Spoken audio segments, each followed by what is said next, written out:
welcome to our Metallography Lab.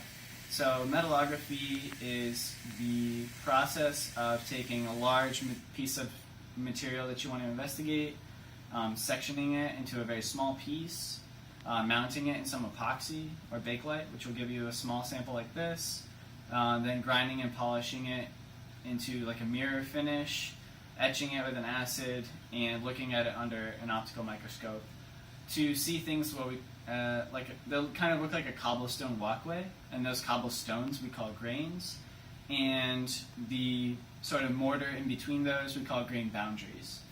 So material properties have a lot to do with that grain size and how many grain boundaries you have. Essentially, the smaller the grain, the stronger the material. So things like super alloys that are really, really strong have grains that are like 5 to 10 nanometers. So they're very small. Okay. On the screen behind me, you can actually see a piece of bamboo that has been sectioned and polished. So we can also see that natural materials are one class of materials that we can investigate. That was done in a junior lab where they will compare the material structure to, say, its compressive strength. Bamboo is actually a sustainable material because it grows so fast, has a tensile strength that rivals steel and a compressive strength that rivals concrete. So we want to investigate what its structure looks like. Maybe material scientists would one day mimic that structure through something called biomimicry, which you may have heard of. Let me take you into our back room where we'll do sectioning of materials. So here we can see various processes to chop the material into smaller pieces, be it with an abrasive saw or a bandsaw. So this abrasive wheel uses these types of blades, which are made of a ceramic material bonded together with resin. And when you spin this at very fast RPMs, you can cut through metal. This is a bandsaw, which we can use horizontally like this or vertically like this, and we can section materials that are not that strong, but that can also cut metals. After we have the sample in a manageable size, we'll use a machine like this. This is called a mounting press or a hot mounting press, and we have a little stage here which will put a little piece of metal on top. We can lower it with this button here, and we can put some material inside that chamber called bakelite. This material is also called phenolic resin. It's like tiny little rocks in powder.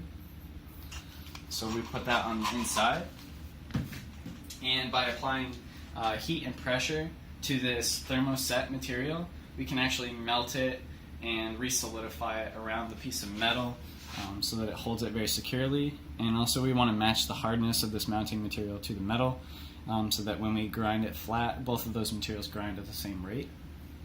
After that, we take it onto our belt sander.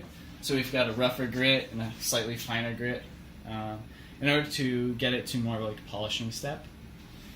This is a hot water bath, so sometimes we can do treatments for polymers and that, and say if they're gonna, like a biomaterial gonna be used in the body, then we can see how does a material change over time in like an aqueous environment. And these are more hot mounters too. Alright, now we'll check out the grinding and polishing wheels, which are on the other side. So after we've got a sample that looks like this, we're going to take it in here and we're going to polish it down even finer. So we've got these various diamond wheels. So there's little bits of diamond embedded in this resin. We can basically use the magnetic surface of this. We can pull this to get power and put some water on it like this. And we can grind this metal even more. We'll take it through several grinding steps here and then onto a polishing pad where we'll use this white liquid.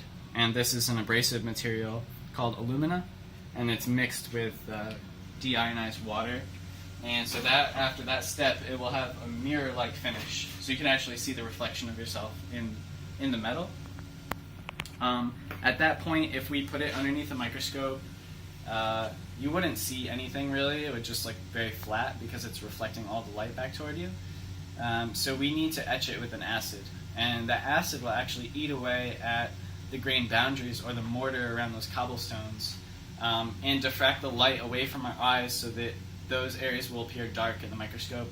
We'll actually see the contrast and be able to measure things. So each different type of metal will require a different, essentially, acid recipe. So we consult this sort of recipe book here for different metals or alloys that will respond differently to, say, hydrochloric acid or nitric acid or something else. We store all the acids under here, so you can see how many there are for different types of metals. And then we'll use like a little cotton swab and some gloves to etch that, and then we'll rinse it in water. At which point we'll take it over to our inverted optical microscope, and we'll put it down on the surface and look through the objective lens. So I can actually turn it on here. And this sample will have a lot of scratches in it, but you can see what the surface looks like. Right, so we can take you into the eyepiece right here. So you can actually see the scratches on that surface. Now after we're done with it, it's going to look completely differently. But it's kind of an interesting process. So yeah, that's our metallography lab, and then we'll take you over to see mechanical testing.